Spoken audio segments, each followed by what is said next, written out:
journal, le télésignal.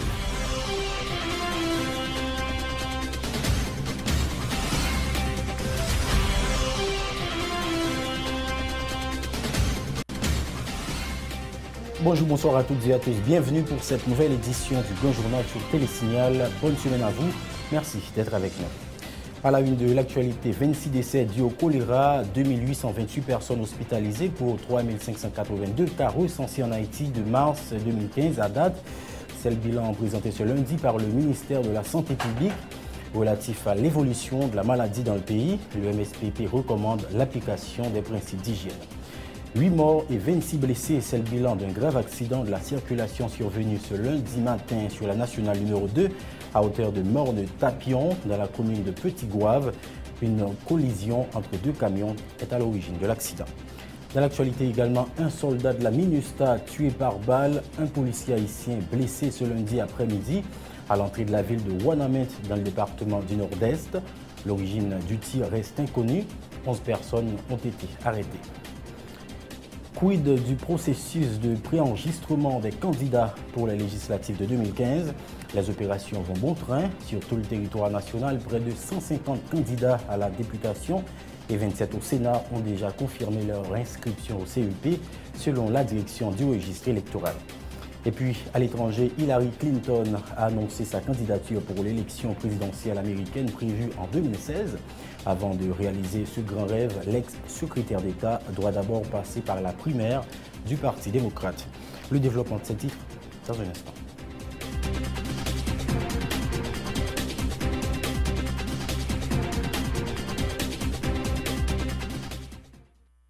Bonjour, je suis Daniel, je vis aux Caraïbes. Malheureusement, quand il s'agit de shopping, je suis toujours à court de choix. Par exemple, la recherche d'un cadeau pour ma copine, ou un lecteur MP3, ou même un casque. Grâce à eShopper Express, je peux maintenant faire mes courses en ligne. Les expéditions internationales de magasins en ligne étant si chères et souvent non disponibles, eShopper Express donne l'opportunité à ceux vivant hors des États-Unis de faire des emplettes comme s'ils y étaient. Il suffit d'aller sur le site www.eshopperexpress.com, ouvrir un compte gratuit et voilà, vous recevrez votre propre adresse aux États-Unis. N'oubliez pas d'utiliser votre adresse aux États-Unis pour tous vos achats en ligne. eShopper Express vous informera dès l'arrivée de vos colis chez eux par courrier électronique. Une fois votre colis arrivé, vous aurez la possibilité de demander l'acheminement immédiat chez vous ou à votre bureau, ou de mettre vos paquets en attente si vous en attendez d'autres. Vous pouvez alors demander la consolidation de vos paquets en un seul envoi. La consolidation peut vous faire économiser jusqu'à 50% sur les frais d'expédition internationaux. Incroyable! eShopper Express livrera vos colis à votre porte en quelques jours. Pas de soucis, pas de risque, pas de maux de tête. Pour plus d'informations, accédez à www.eshopperexpress.com.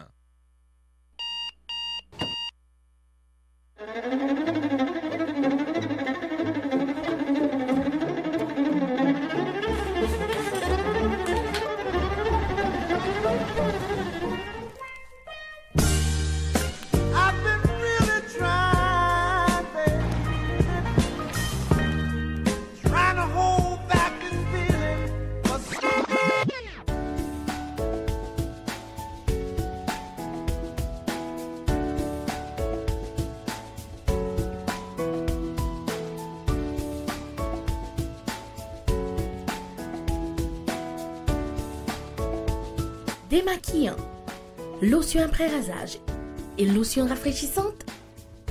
Limacol, la fraîcheur de la brise dans une bouteille. Limacol est un produit de la Disprofar en vente dans tous les supermarchés et les pharmacies.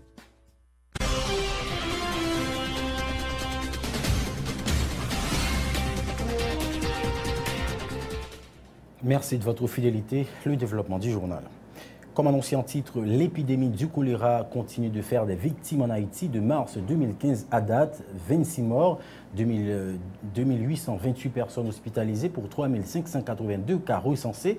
C'est le bilan présenté ce lundi par le ministère de la Santé publique et de la Population relatif à l'évolution de la maladie dans le pays.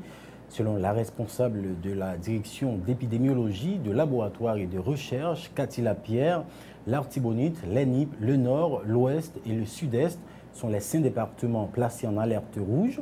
Pour sa part, la directrice de promotion santé et promotion de l'environnement, Jocelyne Pierre-Louis, appelle la population à suivre les consignes d'hygiène, à savoir bien laver les aliments et les mains avec de l'eau traitée et du chlore. Tour à tour, les explications de Cathy Lapierre et Jocelyne Pierre-Louis, recueillies par Éphésie Mathieu. Jusqu'au mois d'avril, nous gagnons 3014 cas vus, c'est-à-dire 14 cas qui allaient au niveau de l'institution. Ensuite, nous avons 2437 personnes qui sont hospitalisées, c'est-à-dire qui prennent cabane. Nous avons 16 personnes qui mourent, c'est ça les décès institutionnels qui mourent au niveau de l'institution. Et ensuite, nous avons 6 personnes qui mourent au niveau de la communauté. C'est les décès communautaires. Jusqu'à dimanche, donc pour le mois d'avril, c'est-à-dire 15e semaine épidémiologie, nous avons 228 personnes que 228 cas vus, 195 personnes pour cabane, c'est-à-dire cas hospitalisés, et ensuite il y a 3 personnes qui mourent, pas gagné personnes qui mourent dans la communauté. Donc semaine avant, nous avons nos chiffres pour semaine avant, gagné 631 personnes que il y a 531 personnes qui prennent cabane, qui te prennent cabane, pas de décès institutionnel, tu gagné un décès communautaire. Et pour 13e semaine, c'est-à-dire semaine avant semaine passée, tu as gagné 612 personnes que tu as gagné 514 personnes qui te prennent cabane parmi les gens, tu as gagné un personne qui mourit au niveau de l'institution de prise en charge, tu as gagné un décès communautaire. Le ministère a voulu rappeler la population que le choléra est toujours là et rappeler nous tout principe pour nous continuer à appliquer pour nous kembe le choléra loin. Nous connaissons déjà, donc nous avons dit nous c'est d'abord boire de l'eau traitée et boire de l'eau traitée dans toutes conditions, dans toute situation. Nous l'avions annoncé en titre, grave accident de la circulation ce lundi matin sur la nationale numéro 2 à hauteur de Mort de Tapion dans la commune de Petit-Goâve. Un camion transportant des matériaux de construction est entré en collision avec un tap-tap provenant de Port-au-Prince et assurant le circuit Miragouane-Port-au-Prince. Le bilan fait état d'au moins 8 personnes tuées sur place, sont 6 femmes et 2 garçons. 26 autres en sont sortis blessés. Les plus graves ont été transportés d'urgence par hélicoptère à Port-au-Prince. Il faut dire que samedi dernier, au moins 3 personnes sont mortes et plusieurs autres grièvement blessées lors d'un tragique accident survenu dans la commune de Limonade, dans le département du Nord, au moment où un pick-up transportant des travailleurs du parc industriel de Caracol a percuté un camion poids lourd. C'était également annoncé un soldat de la MINUSTA tué, un policier haïtien blessé ce lundi après-midi à l'entrée de la ville de Ouanamène dans le département du Nord-Est. Cela s'est passé au moment où la population locale manifeste en faveur de meilleure distribution du courant électrique. Le casque bleu qui se trouvait dans sa voiture a atteint d'un projectile au cou. L'origine des tirs reste jusqu'ici inconnue. Plus de précisions avec notre correspondant permanent dans le département, Eddy Michel. Un agent MINUSTA, lui-même qui a recevoir balle pendant que j'étais dans la machine dans la zone Mapou pour les gens qui connaissent Ouanamène bien, c'est le rentrer en dedans et comme Ouanamène dans la zone ça à côté depuis qu'il y a un mouvement, personne n'est pas capable de contrôler lui pendant que j'étais dans la machine, il y a une balle qui partit, là il prend agent ça dans la tête et lui-même il peut dire la vie, comme ça tout gagner un policier administratif qui lui-même pour recevoir une balle dans le cou. Dans son mouvement lui-même, il a dit, là peut continuer parce que la population même tout dit, pas baisser les bras, tout autant qu'il n'y a pas rejoindre courant 24 sur 24. Il y a plus de monde qui gagne mon lieu de arrêter, qui parmi 11 moun qui sont en prison Fort Liberté, il a réclamé libération moun sayo et on dit que tout autant on pas relâcher moun sayo, même il pas rentrer la caillou. En gros, c'est comme ça mouvement hier, pour moment on a parlé là, la population dit, il y a prêt mobiliser son façon pour que pouvoir place là capable de courant 24 sur 24 parce que c'est la première fois qu'ils ont fait une promesse faite par bon côté Réginald Delval, elle était ministre de l'Intérieur, ou Dérivo, ministre de Communication, qui fait un pile parole en pile sous question ça a été 3 mois comme délai pour capable d'accorder Fort Liberté avec Ouanamène à partir courant parc industriel là dans Caracol, ça pas arrivé fait malgré annonce pour le ministre Van Paul te fait pour avant pas pour être capable de gagner courant, pas jamais gagné qui fait mon dit pas jamais t'aller voir pour le ministre là pour dire mais qui raison ou non qui fait pas gagner courant, ville Fort Liberté levé depuis lundi 13 avril là avec un pile coup de roche, avec coup de bouteille qui a lancé tribon babon, côté gain barricade enflammée dans 4 coins et ville Fort Liberté. Parlons élection à présent. Le processus de préenregistrement des candidats pour les prochaines législatives programmées au 9 août 2015 va bon train, selon le directeur du registre. L'ingénieur Philippe Augustin informe que 107 partis politiques ont déjà activé leur code de validation. M. Augustin fait savoir que 147 candidats à la députation et 27 au Sénat ont déjà confirmé leur inscription sur tout le territoire national. Le directeur du registre a également informé que tous les bureaux électoraux départementaux sont actuellement opérationnels. Les précisions de l'ingénieur Philippe Augustin au micro de Samus David François. Actuellement, quand on va parler, il y a 107 partis politiques qui ont déjà activé Condio et les partis politiques sont déjà voté candidat. Au moment où on va parler là, au niveau de la députation, matériellement checké, nous avons 147 candidats à la députation sur tout le territoire qui sont déjà préenregistrés. Nous avons 27 candidats au Sénat sur tout le territoire qui sont déjà préenregistrés. Et maintenant, au niveau bête du Sud, nous recevons un dépôt de candidature de candidat au Sénat. Et tout ceci, ça continue à faire online. C'est-à-dire que les candidats apparaissent dans le là, le dossier déjà dans le là au niveau technologie qui permet que le candidat lui-même lui fait et dépôt de candidature. Et ça passe très bien. Et au fur et à mesure que nous avons avancé dans le processus, ça fait tout que nous jouons une collaboration, une très grande collaboration des partis politiques. Il y a des difficultés probablement pour le je ne suppose ça au niveau CP. Et au même tout comme utilisateur principal du système, il fait plusieurs recommandations pour nous-mêmes nous porter des corrections au système au fur et à mesure. Tout se passe très bien pour le moment. Et déjà, comme on dit, nous, matin, nous recevons un dépôt de candidature dans le Sud. C'est comme ça que ça a marché. Et le processus a déroulé, d'après le calendrier électoral, elle a déroulé jusqu'au 19 avril, comme prévu. Et c'est l'essentiel de barrière que nous avons. Actuellement, tous les 11 médias, ils sont fonctionnels, ils parlent que recevoir des dépôt de candidature. Notons que le processus d'enregistrement des candidats au Sénat et à la députation pour les législatives de 2015 prendra fin le 19 avril prochain, conformément au décret électoral en vigueur. Le forum d'État organisé le week-end écoulé sur la réduction du nombre de partis politiques pour le scrutin de 2015 pourrait avoir des répercussions sur le processus électoral, de l'avis du directeur du registre électoral Jean-Philippe Augustin, qui n'a pas voulu s'expliquer à clair sur l'initiative, dit s'attendre une correspondance officielle du gouvernement définissant les directives à suivre dans le cadre de son travail. De son côté, le porte-parole du CEP, Franz Bernardin, ne s'oppose pas aux probables modifications que pourraient survenir à partir du dit forum et le CEP est prêt à toute éventualité, a-t-il dit. Les précisions de Philippe Jean, Augustin et Franz Bernardin au micro de journalistes Saint-Silus et Samus David François. Forum, quand on dit nous pas voulons opinion sur question parce que c'est une question purement politique. Mais le bal a posé comme ça, il y a une incidence sur ça que nous-mêmes nous devons faire. Donc d'abord, nous avons une solution technique à la question ça. Et puisque l'objectif c'était réduire le nombre de partis politiques et pour avoir de conséquences réduire le nombre de candidats. Et comme M. Bernard se dit là, nous avons une correspondance officielle sur la question, mais il y a toujours des solutions techniques à ce genre de problème. Et nous n'avons pas vraiment rien pour nous dire sur la question qu'on y a là, mais en attendant que nous fassions nos réponses, nous disons voilà la nouvelle configuration politique, voilà la nouvelle donnée politique, à savoir voilà tel nombre de partis, quel parti fera participer aux élections. À ce moment nous-mêmes, nous allons ajuster nous à ça. Mais il y a timing là. Oui, et c'est ça même. Ça va empêcher que les partis politiques continuent à enregistrer. N'a pas de correspondance de la part de qui institution? Non, écoutez, c'est l'État, c'est le gouvernement qui a fait c'est le gouvernement qui est-ce que c'est le gouvernement qui a convoqué pour amener c'est lui. Est-ce que là, pas de arrêt sous le calendrier? Non. Pas de positif? Non. Pas d'extension? Négatif. Pas d'extension. Comme vous me dites à l'heure, selon ces circonstances, nous avons ajusté le calendrier. Et pour le moment, nous continuons à travailler. Parce que nous devons tenir compte de bagaille, nous n'avons aucun pouvoir sur un pondérable, sur ce qui va arriver.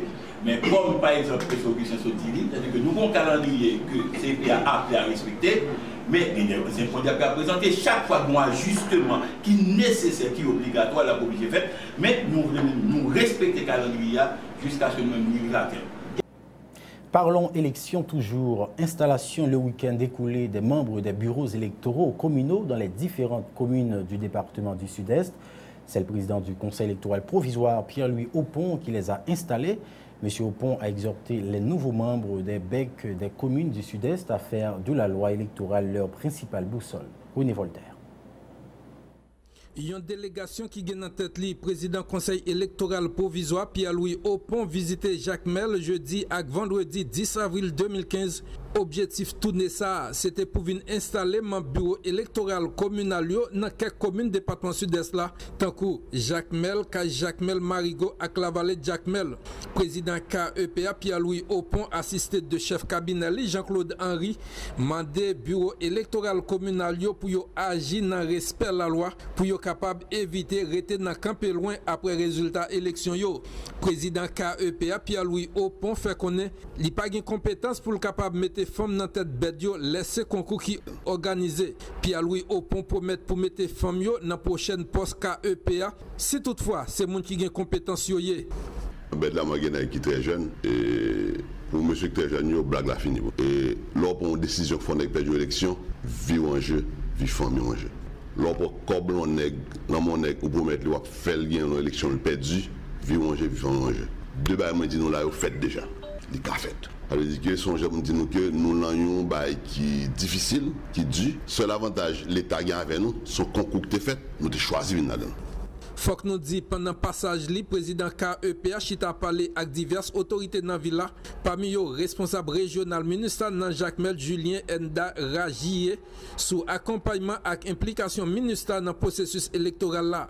Délégation après chita parlé avec installation membre bureau électoral communal yo clôturé tourné yo René Voltaire métropole du sud-est Jacques Mel pour Télésignal. Notons que l'installation des membres des BEC dans le sud-est a permis de constituer la machine électorale dans ce département où le Conseil électoral provisoire avait procédé à la reprise du concours pour le recrutement des membres de bureaux électoraux départementaux BED et ceux des bureaux électoraux communaux BEC du sud-est en raison d'irrégularités ayant émaillé les examens visant à recruter les membres des BEC et des BED de ce ressort. Haïti élection toujours, Famille Lavalas se prépare à fond pour la course électorale selon les déclarations du sénateur Jean-Baptiste Bien-Aimé. Le parlementaire en profite pour dénoncer les multiples partis politiques qui sont inscrits pour les prochaines joutes et rappelle qu'il avait tenté vainement au niveau du Parlement de poser des balises lors du vote de la loi électorale en vue d'éviter cette situation. Le sénateur du Nord-Est croit, tenant compte de la condition dans laquelle les partis politiques sont formés en Haïti, des dispositions doivent être prises en ce sens afin de rectifier le tir. Le sénateur Jean-Baptiste Bien-Aimé au micro d'Yvon Seyid. Jusqu'à présent, Famille Lavalas a préparé, Famille Lavalas a travaillé pour que l'élection faite comme ça doit. Cependant, moi-même comme Jean-Baptiste Bien-Aimé, sénateur de la République, nous avons toujours dit pas possible pour gagner combien 1000 partis politiques ça y a. Les lois sur partis politiques là t'as voté, les lois électorales là t'as voté. Nous t'ai proposé pour un parti inscrit, pour un parti pour autorisation, faut que yo te gagné 25 000 membres.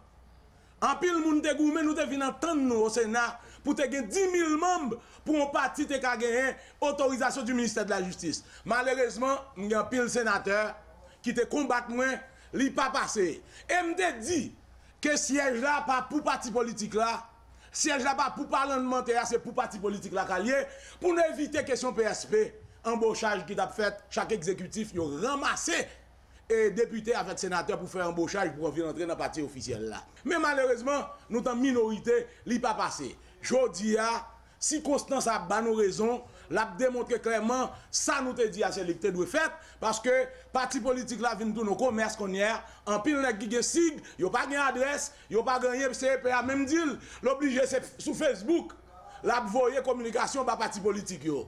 C'est sur internet que vous voyez, chaque monde va dégager, chercher parce que vous pas gen adresse, puis font non yo. Mais ça pire là, celle tête calé gagné plus de 52 partis. Autre nouvelle, crise de confiance des Haïtiens de la diaspora vis-à-vis du ministère des Haïtiens vivant à l'étranger.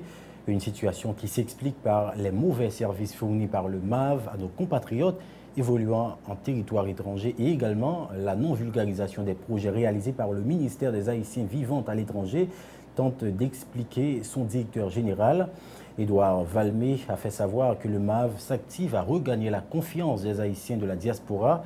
Édouard Valmé intervenait ce lundi lors d'une conférence de presse au micro de Wesley Antoine et Wendy Henry. Écoutons-le. Organisation haïtiennes qui vivent, qui travaillent dans la diaspora, ils ont fait des bagages dans le pays que nous-mêmes, la presse et tout le public là, en général, ils ne sont pas au courant de l'effort que les membres de la diaspora a fait. Nous, récemment, nous commençons à travailler avec une fondation, que les fondations Gaskov dans la zone Fonfred au Caille, qui a bâti l'hôpital. Nous ne sommes pas au courant. Nous travaillons, ce qui est important dans MAV, c'est que nous sommes transversales. Nous travaillons avec tout ministère net. Dans le cas là, dans le cas Gaskov, nous travaillons avec le ministère de la Santé. Et puis, le projet, son projet qui a abouti. L'hôpital, c'est l'hôpital qui a ouvert en août, si Dieu veut. Il y a un plus gros problème que nous sommes confrontés, c'est que diaspora n'a pas fait ministère noir confiance. Il n'a pas fait système la confiance. Il y a des histoires que des organisations racontaient nous avant d'arriver nous dans la tête ministère, que nous avons passé par eux, par nous-mêmes, et puis, nous fait chemin cochu. Aide que tu as voué, fait chemin cochu. Donc c'est ça que nous avons essayé de diaspora pour nous mettre en confiance, quoi dans le système là. Autre nouvelle, ce 13 avril 2015 ramène les 29 ans de la Confédération nationale des éducateurs et éducatrices d'Haïti. Pour marquer cette date, les responsables de la CNEH ont rendu hommage aux 13 000 membres de la Confédération. La secrétaire générale adjointe Magali Georges en a profité pour rappeler les idées prônées par la CNEH relatives à la démocratie et aux valeurs républicaines. Ces propos sont recueillis par Jasmine Denis. La Confédération nationale des éducatrices et éducateurs d'Haïti, CNEH, tient à rendre hommage à ces milliers d'enseignants qui, le 13 avril 1986, dans toutes les régions du pays, ont adhéré à ce grand projet de monter une organisation qui mette en avant la démocratie et les valeurs républicaines. Notre premier congrès constitutif à Léogane, le 13 avril 1986, a misé sur la solidarité entre les enseignants, la nécessité de s'unir pour défendre nos droits, en implantant des syndicats dans la communauté éducative. Cette idée de départ a débouché sur une CNEH forte de 13 fédérations et 94 associations communales dans plus de 13 000 membres. Sans désemparer, la CNEH est restée proche des enseignantes et des enseignants pour la défense de leurs intérêts, de l'enseignement, sans s'écarter des grandes batailles pour l'organisation du pays. En 1986, la CNEH entame les négociations avec le ministère pour une augmentation de salaire. Janvier 1987, la CNEH est déjà une institution que le ministère ne peut plus ignorer. En novembre 1987, la CNEH est au cœur d'une mobilisation autour de la disparition de Charles Jacquelin, membre du comité de base des enseignants de Cité-Soleil. Parlons éducation toujours, l'Union des normaliens haïtiens UNO entend mobiliser ses moyens en vue de contraindre le ministère de l'Éducation nationale à accélérer le processus de livraison de chèques aux enseignants des écoles publiques. L'UNO accorde jusqu'au 24 avril aux responsables du ministère de l'Éducation nationale pour régulariser cette situation. Plus de 2500 enseignants sont concernés. Le coordonnateur national de l'UNO, le professeur Josué Mérilien, affirme vouloir utiliser tous les moyens pacifiques pour porter le ministre de l'Éducation à respecter ses engagements envers les enseignants.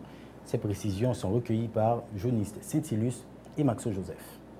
Il y a parlé de grève en masse. Nous disons en masse, nous sommes d'accord grève en masse, parce qu'il faut nous battre autant pour que le gouvernement lui-même lui donne des réponses qu'il attend.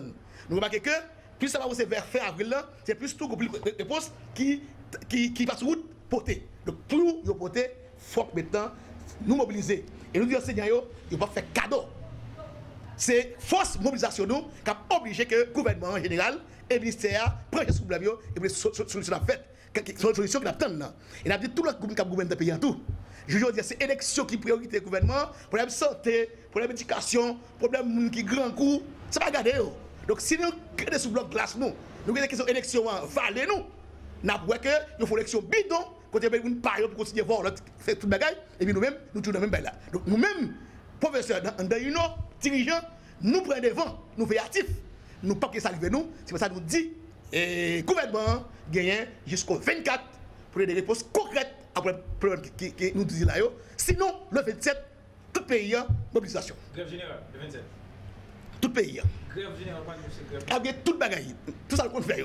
Grève, manifestation, tout ça comme activité. Je garantis. Donc, il y a gagné pour apporter réponse. Si vous apportez réponse, nous sommes responsables de ça. Nous n'avons pas dans ce groupe de pression. Nous n'avons pas de pression. Et nous-mêmes, c'est pas pression, vous faites. Pas un qui fait cette pression. Donc, ça veut dire que nous avons filé pour nous utiliser pour faire que vous faites comme ça doit. Autre information, ce sont au total des centaines de jeunes qui ont participé le week-end dernier à l'activité baptisée Week-end des jeunes, organisée par le ministère de la Jeunesse et des Sports et de l'Action civique en son local à Croix-des-Bouquets. Il s'agit d'une initiative lancée depuis le début du mois de février qui vise à lutter contre la délinquance juvénile, notamment dans les quartiers défavorisés, en organisant à leur intention des activités saines. Les week-ends bénéficient du support de plusieurs partenaires. Ils s'étendront jusqu'au mois de mai 2015. Écoutons tour à tour les précisions du ministre Jimmy Albert et du directeur jeunesse du MJSAC, Woodley Simon, au micro de Samus David François. Et encore une fois, je prends pour occasion pour me remercier et le groupe Chrad parce que c'est avec eux que le programme a été lancé. Et jusqu'à présent, ils ont continué à soutenir nous toujours parce que c'est Chrad qui offre manger à 750 personnes et qui offre tout semaine passée 10 ordinateurs. Et bien pour ça, l'informatique là, qui permet que aujourd'hui, nous passer de 15 à près de 25 personnes, et bien capable de profiter, apprendre de moniteurs. Alors nous profitons encore une fois à remercier eux. Pendant que nous continuons à faire appel à ce secteur privé, parce que nous recueillons ici, là, nous avons possibilité pour prendre plus que 700 personnes, mais il faut que nous ayons une petite bourrade pour aider que nous sommes capables de manger et de transporter. Parce que si c'était pour le ministère, le programme ça n'a pas tout fait, parce que le ministère n'a pas de l'argent pour le faire, et jusqu'à présent, qu'on est dans le budget, eh bien l'État a plus réduit que l'augmenter. Mais heureusement qu'il y a des amis qui comprennent le programme, qui collent avec nous, qui encouragent nous, et qui permettent que aujourd'hui, à toujours, nous avons plus de computers, nous avons plus manger, nous avons plus de l'eau. Alors nous profitons encore une fois, dans tout le gouvernement, disons un grand merci, et merci tout à nous-mêmes la presse qui vient aujourd'hui, et présence nous comme père de famille, comme mère de famille, tout. Moi, je sens qu'ils font bagaille sur ce niveau. Comme disons que nous avons des ateliers sport, nous avons tout sport, athlétisme, basketball, volleyball, football, et nous avons des compétitions tout, parce que parmi 4 cycles, nous avons des équipes. Après la compétition, nous avons gagné un champion, parce que c'est 10 zones que nous avons recevoir. 11e samedi à Cap Clôture, nous avons gagné un tournoi entre les champions. Pour que nous avons sélectionné champion des champions. Nous avons gagné pour une prime avec cadeau. En termes de jeunesse, nous avons gagné atelier danse, socioculturel, initiation à multimédia. Nous avons passé des films sur la culture de la paix. Autre information, plusieurs chrétiens catholiques ont participé au 21e Congrès national du renouveau charismatique les 11, 10 et 12 avril dernier au centre de prière de l'AFCH à Tabar, déroulé autour du thème « Confiance, tout concourt au bien de ceux qui aiment Dieu ». Traditionnellement organisé le week-end d'après la célébration de la fête de Pâques, ce congrès a été pour les fidèles de l'Église catholique une occasion de raffermir leur foi. Cette année, l'accent a été mis sur l'amour du prochain, véritable remède contre la force du mal. Reportage Ludmilla Marc et Yvon Seyidi.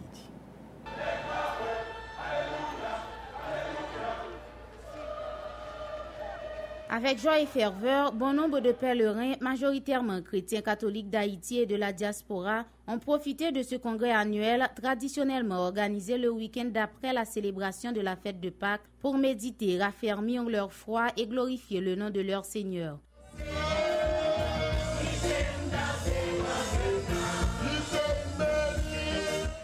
Pour le 3e et le dernier jour de cette grande célébration eucharistique, le nonce apostolique en Haïti, Monseigneur Eugène Martin Nugent, a prêché l'amour du prochain, véritable remède contre la force du mal. Le prélat a également invité le peuple de Dieu à aller en mission pour prêcher la paix. Frères et sœurs dans le Christ, n'ayez pas peur. Allez dans vos quartiers, dans vos familles, dans vos paroisses, et portez la bonne nouvelle de Jésus-Christ, mort et ressuscité. Cette 21e édition de ce rendez-vous incontournable pour les chrétiens catholiques est une réussite totale, tant au niveau de l'organisation et de la participation selon les responsables de relations publiques et de la communication de cette activité. Pierre Lamy l'évêque et Charlotte Cadet sont convaincus que les prières adressées à Dieu lors de ce congrès seront bientôt exaucées. Et nous avons des conférenciers chaque jour, nous avons 3 conférenciers le premier jour. Nous avons 6 conférences le deuxième jour là. Nous avons 3 conférences aujourd'hui et tout est présent et le peuple a vraiment ramassé parole. Le comité d'organisation est satisfait parce que ils ont invité, mais le peuple répond en masse, ils répondent en force et on senti que les gens fait foi, ils agissent, on senti que ils n'ont pas retourné la caillou, aujourd'hui. Jean est venu et nous dit bon Dieu, merci pour ça, parce que c'est grâce à lui-même qui fait merveille ça, réalisé pendant 21e congrès ça.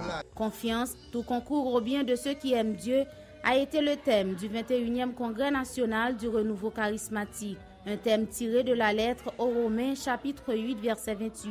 Il est une invitation au peuple de Dieu à garder la foi et fonder une confiance en celui qui est mort pour donner la vie.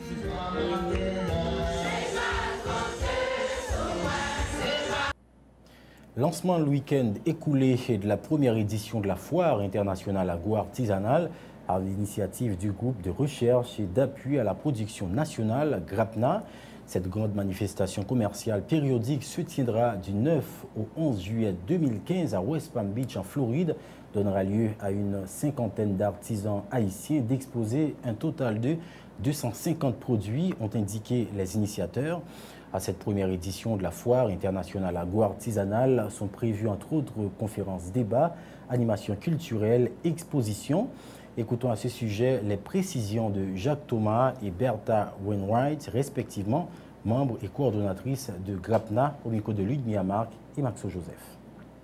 En collaboration avec divers ministères qui sont dans le pays, tant que le ministère des Affaires étrangères, ministère de l'Agriculture, ministère Culture, ministère Tourisme, il y a plusieurs délégations qui sont sorties à travers le monde pour venir exposer, apprécier, acheter et faire échange avec exposants, producteurs et entrepreneurs qui sont sortis dans le pays d'Haïti. C'est pour une occasion pour vendre le monde entier sa Haïti, capacité de production, gens possédés sous plan culturel avec l'autre encore. Pour ça, GRAPNA a invité 50 exposants pour faire une démonstration capacité pays d'Haïti gagné pour le mettre à la disposition du monde entier, plus passer 250 produits et la trier. C'est pas une occasion tout pour organisateurs présenter conférence débat sur qualité opportunité Haïti gagné, sous question business, faire échange avec exposants et businessmen, organiser visite guidée dans avantage comparatif. Production nationale là, transversale, il concerne tout le monde, riche ou pauvre, secteur privé ou secteur public. Et puis, m'a dit tout, il y a 3 jours côté que exposition de vente, mais à bon jour, à bon animation culturelle, il y a un gala côté que un pile artiste parmi eux, Steve Bounage, déjà bah nous garantit la venue, Joe Jacques, nous pour parler avec elle, Emeline Michel, Mika Ben, Jean-Jean, Gouagozi. Un coup d'œil à l'étranger, Hillary Clinton a annoncé sa candidature pour l'élection présidentielle américaine prévue en 2016. Avant de réaliser ce grand rêve, l'ex-secrétaire d'État doit d'abord passer par la primaire du Parti démocrate qu'il avait mise en face de l'actuel président des États-Unis et Barack Obama en 2007. Elle aura comme concurrent l'ex-gouverneur Martin O'Malley et l'ex-sénateur Jim Webb, pas trop connus sur l'échiquier politique américain. Suivez un papier sur Hillary Clinton avec nos confrères d'Euronews. Rigide timide, arrogante, pas assez fédératrice, lointaine. C'est l'image qu'aiment à rappeler ses détracteurs, celle qu'Hillary Clinton a laissée en 2008 lors de sa première course à l'investiture, jusqu'à ce qu'elle concède la défaite à Barack Obama. Parlant de son échec à briser le plafond de verre, elle a peu laissé la place à l'émotion durant sa campagne.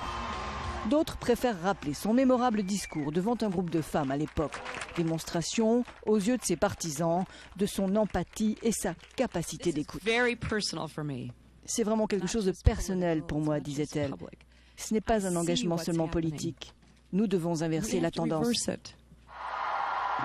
Sa première bataille sera sans doute de surmonter sa propre image. Félin politique, c'est donc en faisant profil bas que l'ex-secrétaire d'État s'est lancée à nouveau. Elle sait qu'elle doit rassurer ceux qui l'ont appréciée et courtiser les réfractaires.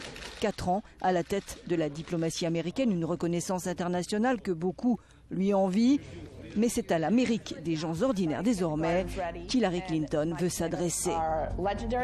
Exit son image d'ex-première dame, sénatrice, secrétaire d'État. Sur sa vidéo de campagne, elle n'apparaît qu'à la fin, après les témoignages d'Américains de la classe moyenne, vraisemblablement choisis pour illustrer la diversité de l'électorat démocrate. Beaucoup de ceux que l'on voit dans la vidéo, explique cet analyste, représentent la coalition d'Obama. Ceux qui l'ont élu à deux reprises, les électeurs latinos, les noirs, les jeunes, les femmes. On a vraiment l'impression qu'Hillary veut ressusciter cette coalition. Son CV est à la fois sa force et son talon d'Achille. Une riche expérience mêlée à des affaires, des scandales. Son audition devant le Congrès après l'attaque sanglante de Benghazi. La controverse sur son usage d'une messagerie privée quand elle était secrétaire d'État. Début de la course en tout cas pour une grande professionnelle de la politique américaine. D'aujourd'hui à novembre 2016, des dizaines de discours, de petites phrases et d'opérations séduction en perspective. Manifestation contre la présidente brésilienne Dilma Rousseff. Plus de 500 000 Brésiliens ont manifesté hier dans 156 villes du pays. Même si ce chiffre a diminué par rapport au mois de mars, les sondages montrent que l'insatisfaction est de mise puisque 75% sont pour la destitution par le Congrès à travers un procès politique. La présidente du Brésil, qui a élu à faible voix, se voit sa popularité chuter de 23 à 13% entre février et mars, dont le dossier de Petrobras pèse beaucoup dans cet effondrement. Madame Rousseff présidait cette compagnie entre 2003 et 2010, dont des milliards de dollars ont été détournés. Un reportage d'Euronews. Des milliers de Brésiliens ont encore une fois manifesté ce dimanche contre la présidente Dilma Rousseff. Ils étaient au total 575 000 à défiler dans 156 villes du pays, nettement moins que les 2 millions des manifestations du 15 mars dernier. Mais les sondages montrent que l'insatisfaction monte. 75% des Brésiliens soutiennent l'ouverture par le Congrès d'un procès politique contre Dilma Rousseff en vue de sa destitution. Fait inédit alors que Dilma Rousseff vient de passer les 100 premiers jours de son second mandat.